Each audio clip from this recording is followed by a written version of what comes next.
आप देख रहे हैं इंडिया न्यूज, आपके साथ मैं हूं रचना बंसल। शुरुआत बड़ी खबर के साथ करेंगे और कह सकते हैं कि यह आंकड़ों के लिहाज से आज राहत की खबर है, क्योंकि लगातार संक्रमण दर घट रही है और आज केसेस भी कम है।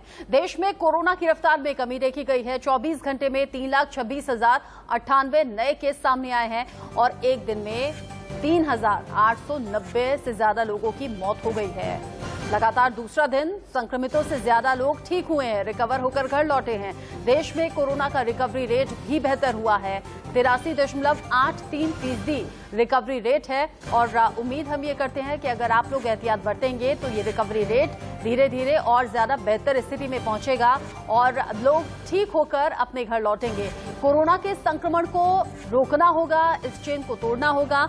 आपकी भी जिम्मेदारी बनती है, बिना वजह घर से नहीं निकलना है। और राहत की बात ये कि एक हफ्ते में 5 दिन में करीब करीब केसेस में कमी हर दिन देखने को मिली है। इस बीच देश में कोरोना से हाहाकार भी मचा हुआ है। कुछ तस्वीरें आप मेरे इर्द गिर्द देख रहे होंगे और उन तस्वीरों को देखकर अंदाजा आप लगाइए। केस कम जरूर हुए हैं, लेकिन तस्वीर सुधरती या बदलती हुई नहीं दिखी है। सांस सांस संकट में दिखाई दे रहे हैं, लेकिन फिर भी सरकार बेफिक्र है या ये कहिए कि लाचार है, विकल्प कुछ है नहीं। देश में दूसरी लहर का कहर हम सब देख रहे हैं। देश के अलग अलग हिस्सों से तस्वीर आ रही हैं और देश में आज एक बार फिर से कोरोना के केसेस में कमी देखी गई है। ये एक पॉजिटिव खबर है जिसे अच्छे तरीके से लेना होगा और हम जो सावधानी अभी रख रहे हैं अपने नॉर्मल दिनचर्या में, वो हमें जारी रखनी होगी, बरकरार रखनी होगी। लेकिन दक्षिण भारत से अच्छी खबर नहीं है। कोरोना के बढ़ते हुए केस यहां चिंता बढ़ा रहे हैं। केरल में इसी को देखते हुए लॉकडाउन अब 23 मई तक के लिए बढ़ा दिया गया है। इस बीच राहत की खबर ये कि जब कोविशील्ड कोवैक्सीन पहले से थी तो रूस से आई स्पुतनिक वी दवा भी अब उपलब्ध होगी। 995 रुपए इसकी कीमत रखी गई है। कहा जा रहा है कि 40 गुना तेजी से एंटीबॉडीज शरीर में डेवलप करेगी, जिससे कि कोरोना की इस जंग में हम तेजी से जीत की तरफ बढ़ेंगे।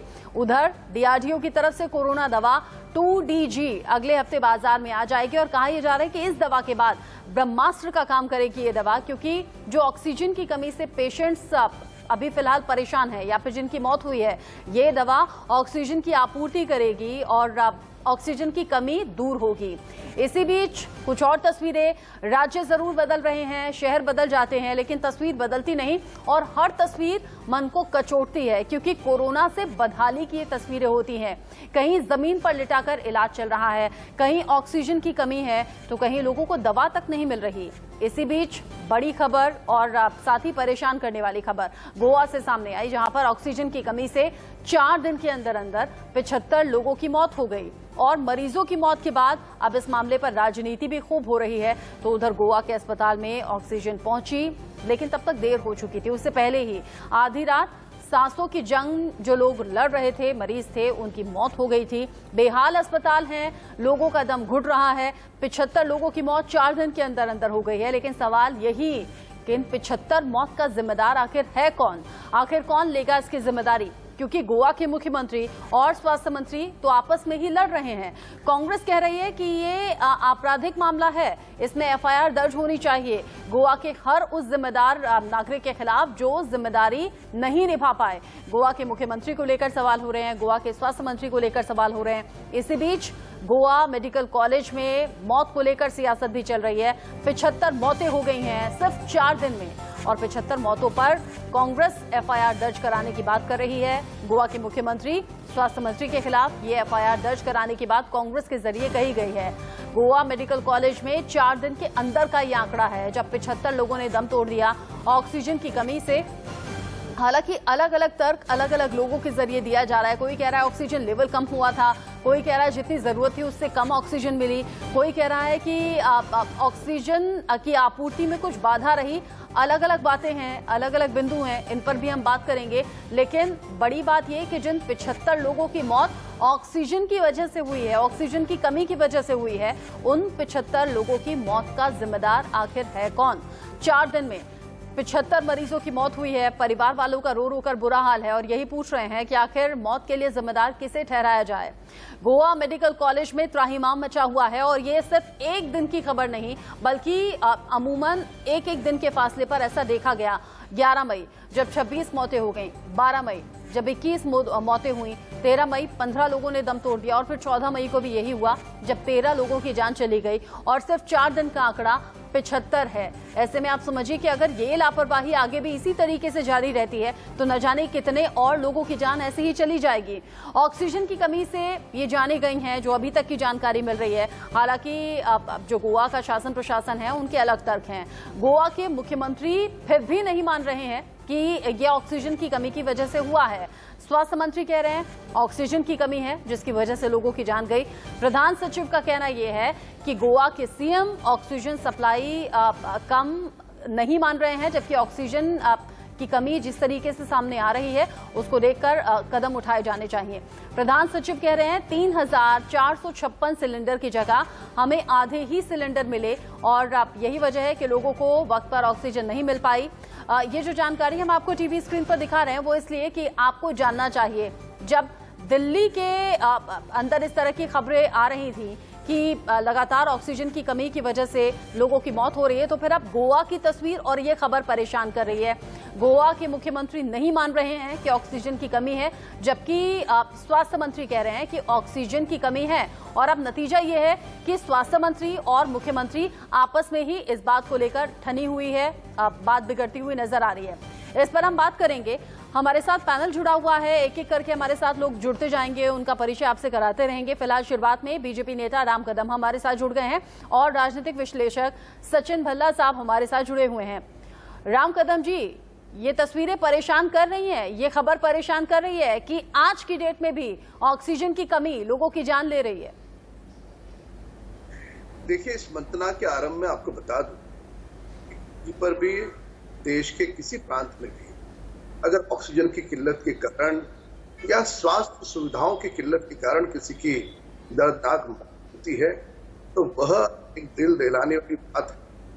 और पूरी तरह से इस वैश्विक महामारी का समूचा देश बहुत अच्छे विश्वास के सामना कर रहा है। जो आप बिंदु कहे कि अलग अलग लोगों की अलग अलग बातें हैं, कोई कह रहे कि ऑक्सीजन लेवल पेशेंट का कम हुआ था उसके कारण मौत हुई, कुछ कह रहे हैं कि ऑक्सीजन वहां पर समय पर कमी थी उसके कारण हुई। तो उसके लिए वहां के मुख्यमंत्री जी ने आईआईटी के डायरेक्टर के तहत वहां पर जांच के आदेश दे दिए हैं। जांच के पश्चात तथ्य सामने आएंगे। पर यदि आपने देखा होगा कि केंद्र की ओर से नितिन गडकरी जी ने भी कहा कि वहां पर प्रतिदिन 1 टैंकर ऑक्सीजन का गोवा को दिया जा रहा है क्योंकि उनकी मांग है।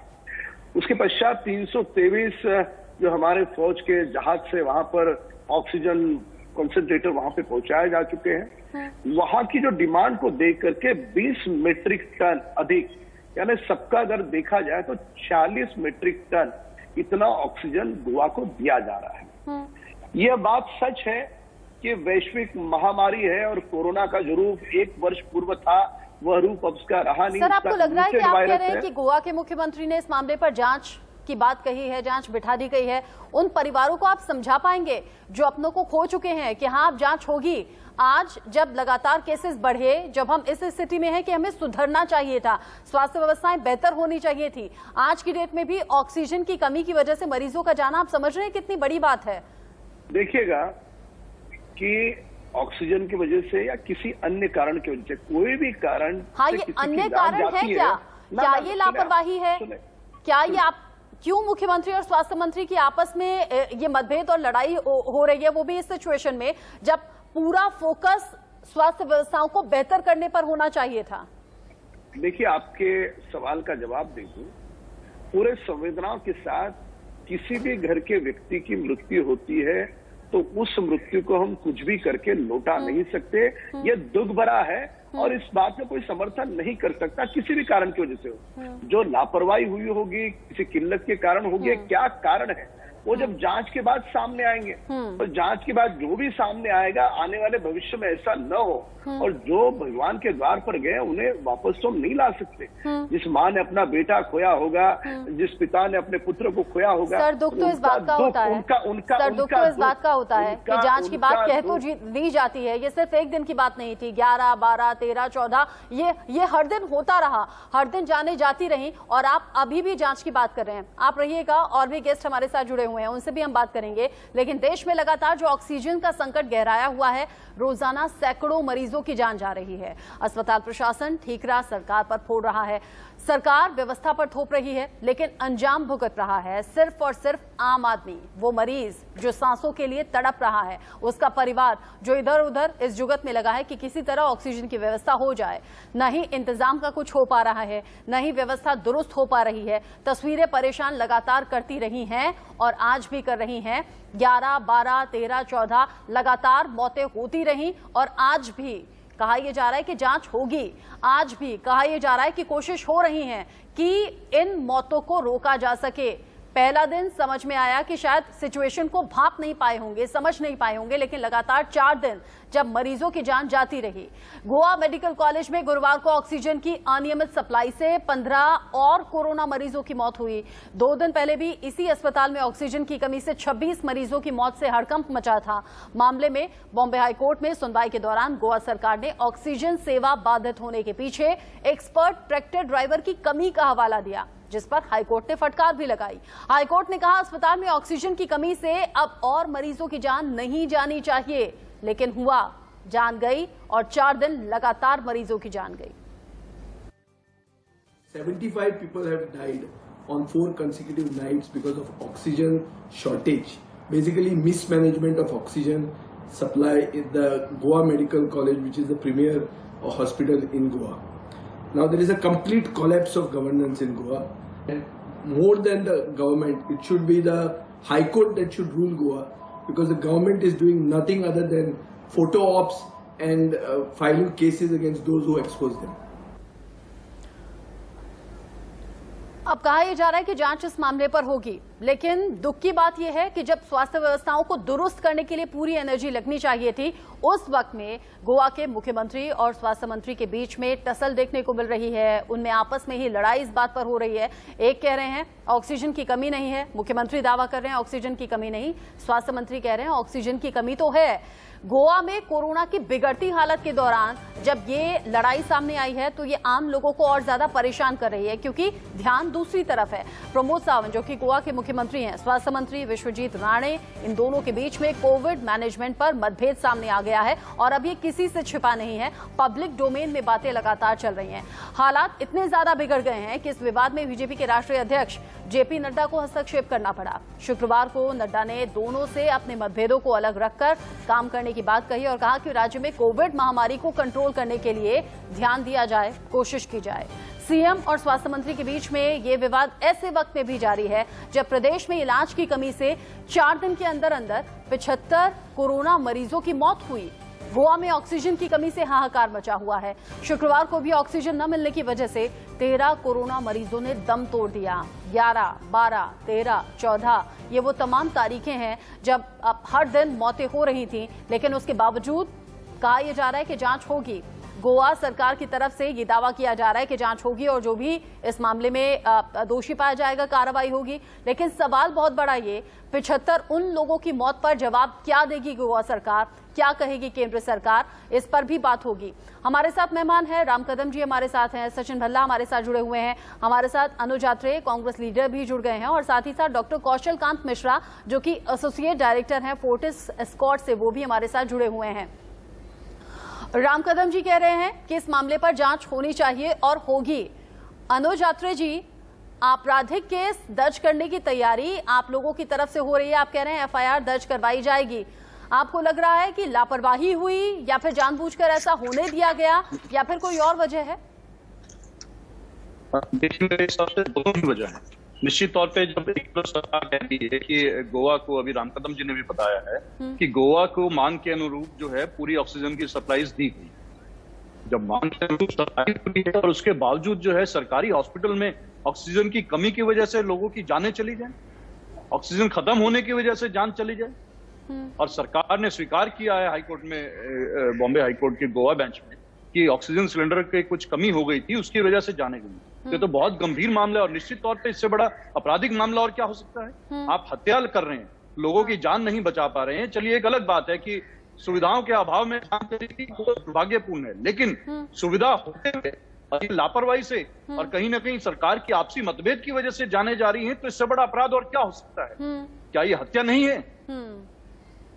तो इसके लिए निश्चित तौर पे अगर हत्या है, हाँ। और सरकार की और इनके प्रशासन की वजह से और मेडिकल स्टाफ की वजह से हत्याएं हो रही हैं, डॉक्टर्स की वजह से हो रही हैं, तो निश्चित तौर पे उनको जिम्मेदारी लेनी और पड़ेगी। सबसे बड़ी सरकार बात को कि कार्रवाई करनी इस तरह की खबरें अलग अलग जगह से लगातार सामने आती रहीं। दिल्ली में तो हमने हर दिन देखा जब ऑक्सीजन की किल्लत की वजह से लोगों ने दम तोड़ा, और तब भी सिर्फ और सिर्फ राजनीति इस मामले पर हुई।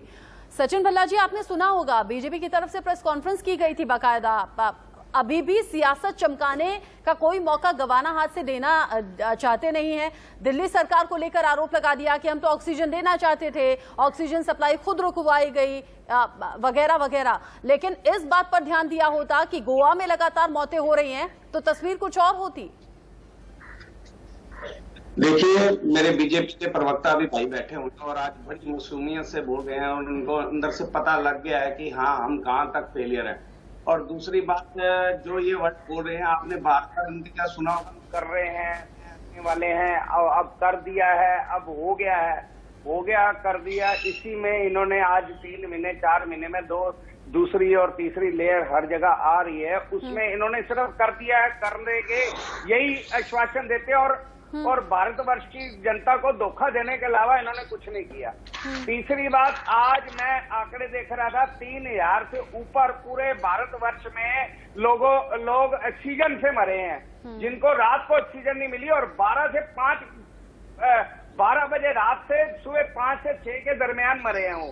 हाँ। ये भारत, बार बार मैं टीवी चैनल के माध्यम से इनसे ये पूछना चाहता हूँ कि 1 जगह, 2 जगह, 3 जगह, 4 जगह, हर जगह दूसरी पार्टियां खराब है, या दूसरे राज्य में जहाँ पे कांग्रेस है, जहाँ पे आम आदमी पार्टी है, वही खराब है। बिल्कुल सही बात है, कहीं गलत नहीं है। बिल्कुल सही बात है। वैक्सीन की कमी को लेकर जब पूछा जाता है बीजेपी से सवाल, तो कहते हैं कि गैर बीजेपी शासित जो राज्य हैं, सिर्फ वहीं से ऐसी खबरें आ रही हैं। राम कदम जी, गोवा को लेकर क्या कहेंगे? मैं अपनी बात को पूरा करना चाहूंगा 1 मिनट के लिए। मैं अपनी बात को पूरा करना चाहूंगा। 3000 से ऊपर मौतें मैंने ऑक्सीजन के लिए बोला। हाँ। आज मैं अपने मेरे भी वहाँ पे चैनल है गोवा में, तो मैं अपने इस पे पूछताछ कर रहा था, तो 10 तारीख से रोज ऑक्सीजन के लिए लोग कोई ना कोई 2, 4, 5, 10 का आंकड़ा जो आज टीवी चैनल तक नहीं आया, सिर्फ 4 दिन से खलबली मची हुई है। हाँ। जो 10 दिन से है वो इनसे पूछो, और इनके स्वास्थ्य मंत्री, मुख्यमंत्री आपस में भी नहीं है। हाँ। एक बोलता मरे, वो कहता ऑक्सीजन कम है, एक कहता मुझे पता नहीं, एक कहता मैं होगा। ये बताओ कहाँ क्या है जो भारत में ऐसे हमें बातें सुनने में मिल रही है। पहले हमने इंजेक्शन बना दिए, पूरे वर्ल्ड को कुछ कर दिया। हाँ। ये कर दिया, हमने वो कर दिया। हाँ। हमारे भारत में कल आपके, और चाहे दवा हो, चाहे ऑक्सीजन हो, या फिर बेड हो, वो सबसे पहले मिलता किसको है सर? सबसे पहले मिलता है नेताओं को, मंत्रियों को, बड़े चेहरों को, बड़ी हस्तियों को, सेलिब्रिटीज को, या फिर जो अमीर लोग होते हैं उनको। आम आदमी को कोई नहीं पूछता, ना दवा में, ना ऑक्सीजन में, ना वैक्सीन में। आम लोगों की हालत कितनी ज्यादा बदतर है ये हम समझ सकते हैं। और डॉक्टर कौशल कांत मिश्रा से हम समझेंगे मौजूदा स्थिति को देखते हुए क्या ठोस कदम उठाए जाने चाहिए, क्योंकि लगातार दवा की किल्लत, ऑक्सीजन की किल्लत और वैक्सीन की किल्लत की खबरें मिल रही हैं। लेकिन पहले बड़ी खबर ये कि गोवा मेडिकल कॉलेज में मौत को लेकर सियासत अब तेज हो गई है। 4 दिन के अंदर अंदर 75 मरीजों की मौत की खबर, जो कि ऑक्सीजन की कमी की वजह से बताई जा रही है। और अब कांग्रेस कह रही है जवाब दें, गोवा के मुख्यमंत्री जवाब दें, गोवा के स्वास्थ्य मंत्री। बात यह भी है कि मुख्यमंत्री और स्वास्थ्य मंत्री आपस में ही भिड़ गए हैं, आपस में ही मतभेद देखने को मिल रहा है। कोरोना की रफ्तार में जब देश में, ओवरऑल देश में आंकड़े कम हुए हैं, फिर भी डराने वाली और परेशान करने वाली खबरें अलग अलग जगह से आ रही हैं, जिसमें कि गोवा से खबर यह है कि 4 दिन के अंदर अंदर 75 लोगों की ऑक्सीजन से मौत हुई है। और इस पर कांग्रेस कह रही है कि एफआईआर दर्ज होनी चाहिए। देखिए, जिस तरह से 75 मौतें लास्ट कुछ दिनों में हुई हैं, ये बहुत बड़ा नंबर है, और वो किसी भी वजह से हुआ हो, चाहे ऑक्सीजन की सप्लाई से हुआ हो या मिसमैनेजमेंट से हुआ हो। और जबकि मामला कोर्ट में है, अभी हमने देखा था कि सुप्रीम कोर्ट ने भी ऑक्सीजन वाले मामले में सुनवाई की थी और रीएलोकेशन के ऊपर क्वेश्चन उठाकर उसको करेक्ट करने की कोशिश की थी।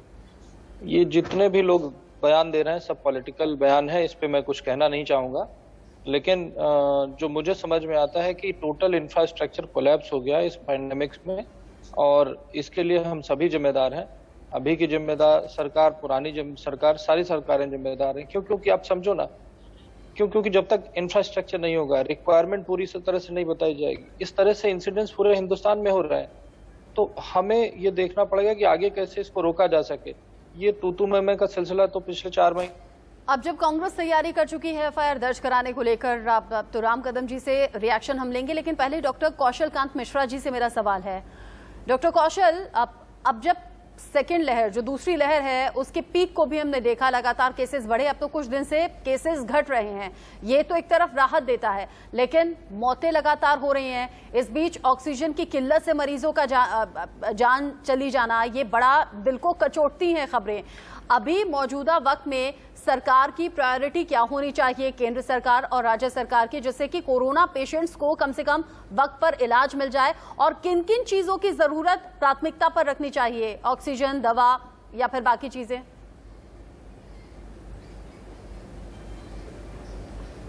चल गया है कि मुंबई में कैसा हुआ, दिल्ली में कैसा हुआ, उसी तरह से बाकी सारी जगहों पे होगा।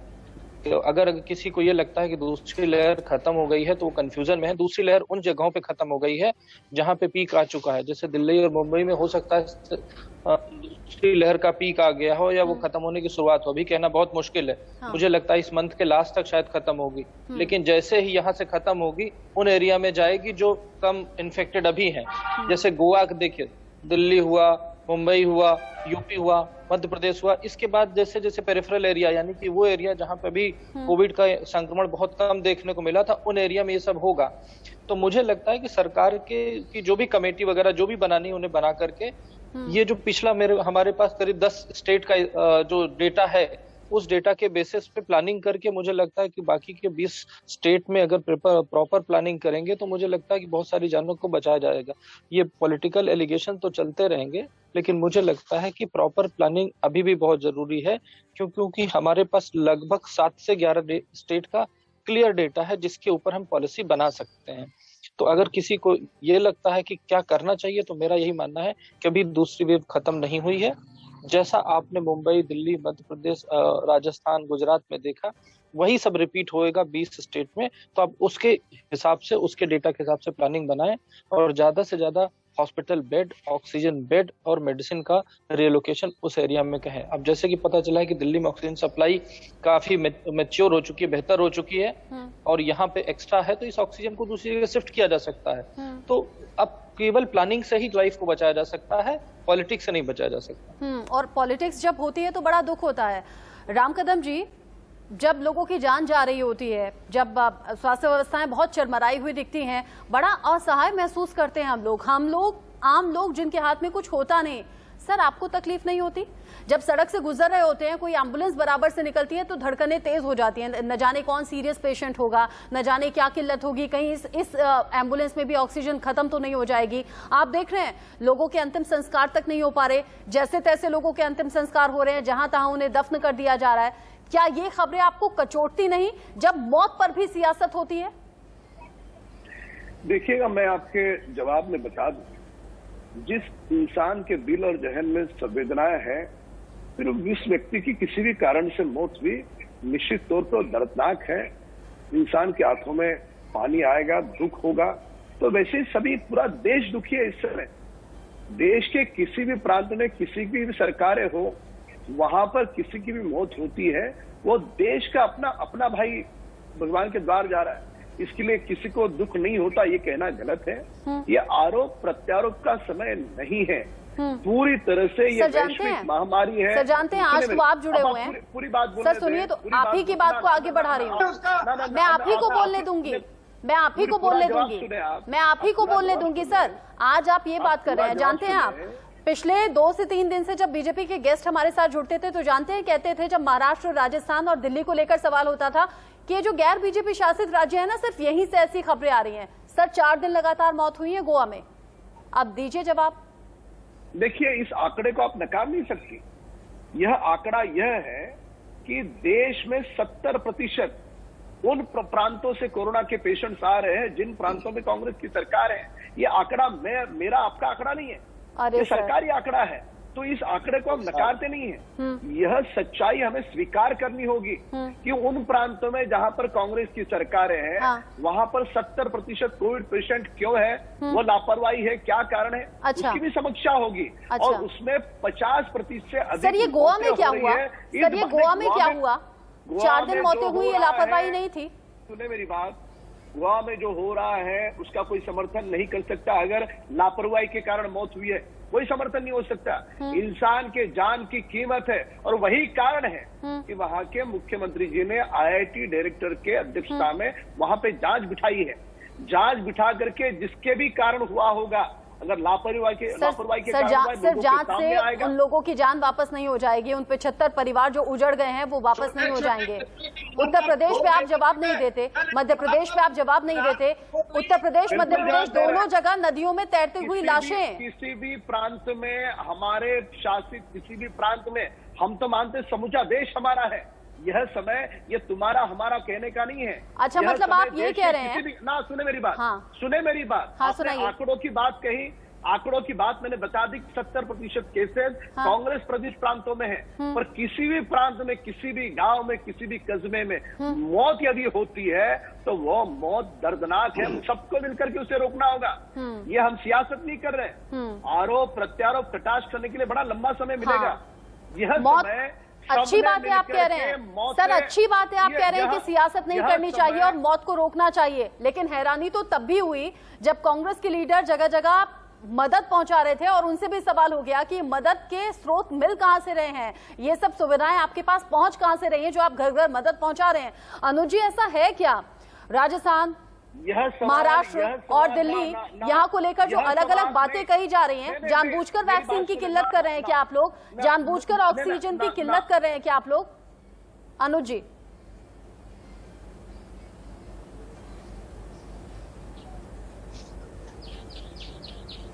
देखिए, ये जब नॉर्मल स्वास्थ्य सेवा की जब बात आती है, जब नॉर्मल सिचुएशन होती है, निश्चित तौर पर राज्य सरकारों की जिम्मेदारी होती है स्वास्थ्य सुविधाओं को मुहैया कराना। लेकिन जब नेशनल हेल्थ इमरजेंसी हो, और ये सुप्रीम कोर्ट ने भी माना है कि इस समय ये राज्यवार इमरजेंसी नहीं है स्वास्थ्य की, ये राष्ट्रीय हेल्थ इमरजेंसी है, नेशनल हेल्थ इमरजेंसी है। और जब एपिडेमिक आता है तो केंद्र सरकार की भूमिका होती है, उसमें राज्य सरकार की भूमिकाओं के ऊपर दोष नहीं डाला जाता। ये केंद्र की जिम्मेदारी बन जाती है कि जाकर के सब पूरे देश का ध्यान करे।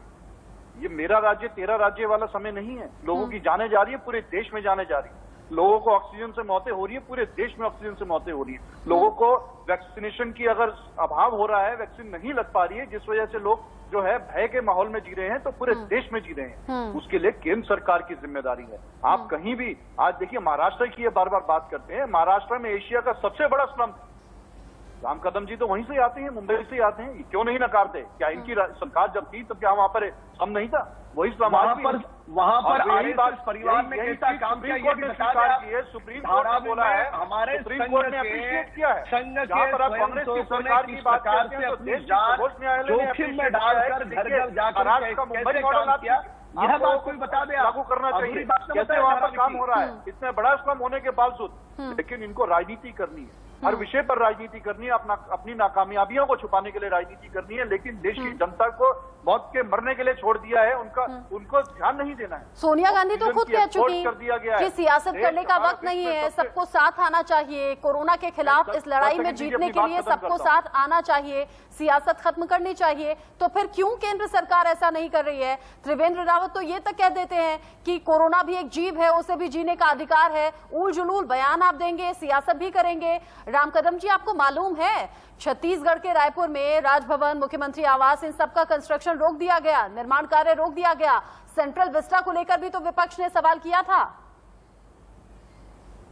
के मूल बात का जवाब दे दूं, यहां पर भाई साहब ने धारावी की बात कही, पर धारावी की बात करते समय इस बात को बोलना में शायद भूल गए या तो भूलना नहीं चाहते कि धारावी में जब कोरोना फैला तो अपनी जान को जोखिम में डालकर राष्ट्रीय स्वयंसेवक संघ के कार्यकर्ता स्वयं घर घर जा करके उन्होंने किस प्रकार से त्यागी समर्पित जीवन दे करके वहां के लोगों को बचाया और उस विभाग को कोरोना से मुक्त किया, ये बताना भूल गए। सर सबने किया, तो सर सबने किया, सर सब कर रहे हैं, राम कदम जी सब कर रहे हैं, सब अपनी अपनी क्षमता के मुताबिक कर रहे हैं, लेकिन दुख की बात यह है, सुनिए, कोशिश सब कर रहे हैं, लेकिन उस कोशिश के बावजूद नतीजा यही है कि आज भी ऑक्सीजन की कमी की वजह से जान जा रही है, आज भी वक्त पर बेड नहीं मिल पाता अस्पताल में तो लोगों की जान जा रही है, आज भी इंजेक्शंस को लेकर, दवाई को लेकर किल्लत है, आज भी वैक्सीन लोगों को मिल नहीं पा रही है। लगातार तीसरा दिन है जब दिल्ली और महाराष्ट्र में 18+ वाले लोगों को वैक्सीनेशन उनका नहीं होगा, 45+ को प्राथमिकता पर रखा गया है। ये सब बातें भी स्वीकार कीजिए, इन पर भी जवाब दीजिए। धारावी में क्या किया, आरएसएस ने क्या किया, बीजेपी ने क्या किया, सर सब कर रहे हैं और सबको करना चाहिए। जब विपक्ष ये कह रहा है कि सियासत साइड में रखिए, सब साथ मिलकर कोविड के खिलाफ जंग लड़ेंगे, तो इसमें आपकी सहभागिता नजर आनी चाहिए। सवाल आपसे करूंगी राम कदम जी, लेकिन पहले हेडलाइंस। अगला सवाल मुझे आपसे ही शायद करना चाहिए। एक तरफ 2DG दवा आने की बात हो रही है, स्पुतनिक वी भी अब आ गई है, अब कोवैक्सीन और कोविशील्ड पहले से लोगों को लगाई जा रही है। एक तरफ हम बता रहे हैं कि ऑक्सीजन की किल्लत दूर हो गई है, दवा भी है, वैक्सीन भी है, बेड भी अब खाली हैं, अवेलेबल हैं, लेकिन बावजूद इसके लोगों की जान जा रही है। किस चीज में कमी रह गई है इतना सब होने के बावजूद? देखिए, मुझे लगता है कि इसमें किसी चीज की कमी नहीं है, क्योंकि जितने रिसोर्सेज थे उतने रिसोर्सेज यूटिलाइज करने के बाद भी जो ये डिमांड एंड सप्लाई का मिसमैच है ये कभी पूरा नहीं हो सकता था, क्योंकि पेंडेमिक में सारे जो भी कंट्रीज रहे हैं, डेवलप हो या डेवलपिंग हो, सबका यही हाल रहा है। तो ये मिसमैच डिमांड एंड सप्लाई का है। अगर ये देखा जाए तो इसके लिए हम सब रिस्पॉन्सिबल है एज ए सिटीजन, जो हम हैं, क्योंकि हमने प्रिकॉशन फॉलो नहीं किया। अभी की गवर्नमेंट है जो प्रॉपर काम नहीं कर पा रहा, और पिछली गवर्नमेंट है जिसने हेल्थ के ऊपर जो इंफ्रास्ट्रक्चर है उसका जीडीपी लेस देन 1.75 रखा हुआ है। आज तक 70 साल हो गए हमारे देश को आजाद हुए और जीडीपी पे हम 2 रुपया भी नहीं खर्च करते, 2% भी नहीं खर्च कर सकते। ये सबसे बड़ा रीजन है हमारे इस देश के इस हालत का। जहां तक रही आगे आने वाले समय की बात, वैक्सीनेशन पूरी तरह से होना बहुत जरूरी है। अब तो ये भी देखा गया है कि बच्चों में और प्रेग्नेंट वुमेन में भी वैक्सीनेट करना जरूरी है। मेरा ये मानना है कि 24 घंटे वैक्सीनेशन प्रोग्राम चलना चाहिए। जितना ज्यादा से ज्यादा वैक्सीन करेंगे उतना बेहतर रहेगा।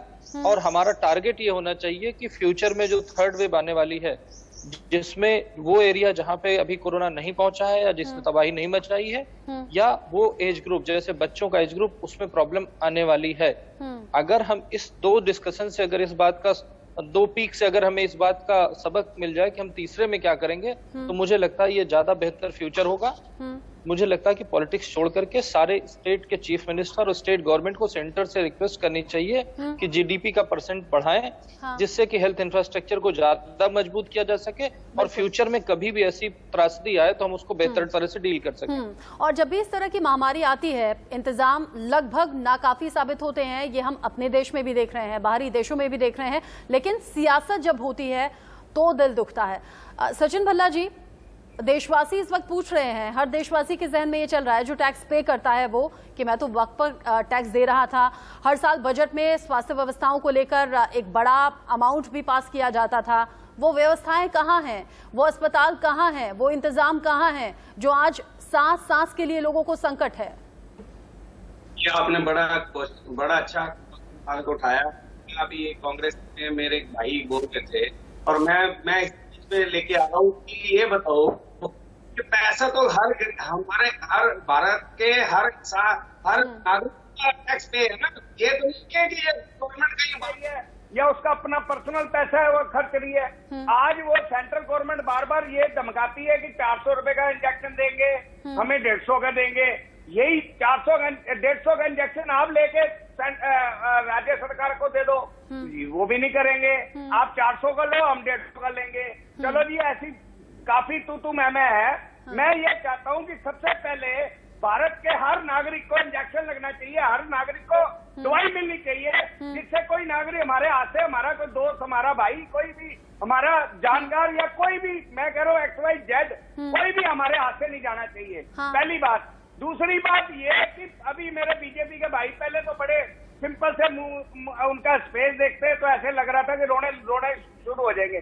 जैसे ही उनकी महाराष्ट्र की बात आई, जो उसकी एकदम से अड़ के बोलने लगे, नहीं जी नहीं, हमने 12वीं में 5, 10, 15 बंदे बचा दिए, हम तो अंदर तक गए थे, हमने बचा दिए। और यार भाई साहब, मेरे हाथ जोड़ के विनती है, आपने 15 बचाए, जो लाखों लोग मर रहे हैं आपकी दवाई के कारण, जो आप दवाई नहीं दे रहे, इंजेक्शन नहीं दे रहे, सिर्फ वो दे दो हमें, बाद में लड़ेंगे, बाद में करेंगे। आपका मानना है कि लड़ना नहीं है, कोई बाद में लड़ेंगे। मैं कह रहा हूँ लड़ाई के लिए पूरी जिंदगी बैठी है, लेकिन जब हम और आप ही नहीं रहेंगे, हमारे दोस्त, हमारे भाई नहीं रहेंगे, तो फिर लड़ाई कहां से होगी? हाँ। मेरी हाथ जोड़ के विनती है, आज सिर्फ इंजेक्शन, ऑक्सीजन हर राज्य को, ये नहीं है कि आम आदमी पार्टी का दिल्ली की है या कांग्रेस वहां से है, वहाँ बीजेपी है। सियासत को साइड में रखना ही होगा।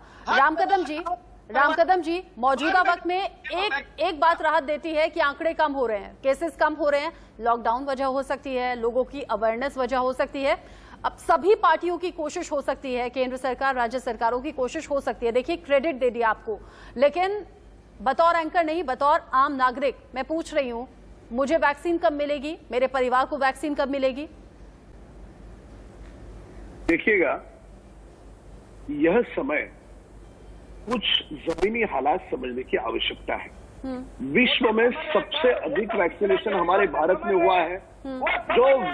अरे भाई साहब, शांति से सुने आप, ब्लड प्रेशर मत बढ़ाइए, पानी पी लीजिए, पहले सुन लीजिए बात, सुन लीजिए, अध्ययन वाली बेसिक बातें समझिए। जितना दर्द आपको है उतना ही दर्द हमें भी है। आपको अकेले को दर्द नहीं, हमें भी दर्द है। सचिन जी सुन लीजिए, रामकदम जी बता रहे हैं वैक्सीन कब मिलेगी। देश के सचिन जी सुन लीजिए, रामकदम जी बता रहे हैं वैक्सीन को लेकर जो विश्वास डगमगाया हुआ है उसे पक्का कर दीजिए। वो आम नागरिक पूछ रहा है जो पहले 4 से 6 हफ्ते का वक्त सरकार ने दिया, अब 12 से 16 हफ्ते बता दिया है। वैक्सीन की कमी किल्लत की तस्वीर हर जगह से सामने आ रही है, बताइए वैक्सीन कब मिलेगी सर? देखिए, देश में हर व्यक्ति इस समय दुखी है, वो हर व्यक्ति वैक्सीन चाहता है, पर एक फैक्ट्री की अपनी मर्यादा होती है। विश्व का सबसे बड़ा वैक्सीनेशन अपने भारत में शुरू हुआ है, सबसे बड़ा वैक्सीनेशन, और आने वाले दिसंबर तक लगभग भारत में सभी को वैक्सीन मिलेगा।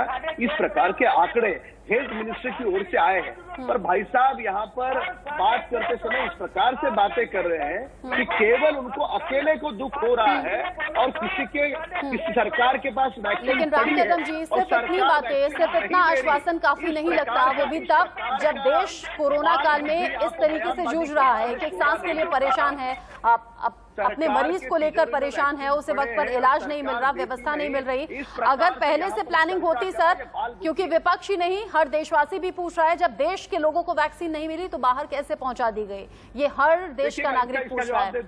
जवाब दे दो आपको सर दिसंबर तक बहुत देर हो जाएगी, ऐसा लोगों का कहना है। मेरी बात सुने आप जैसे जिम्मेदार पत्रकार अधूरे अध्ययन पे बोले अपेक्षित नहीं है।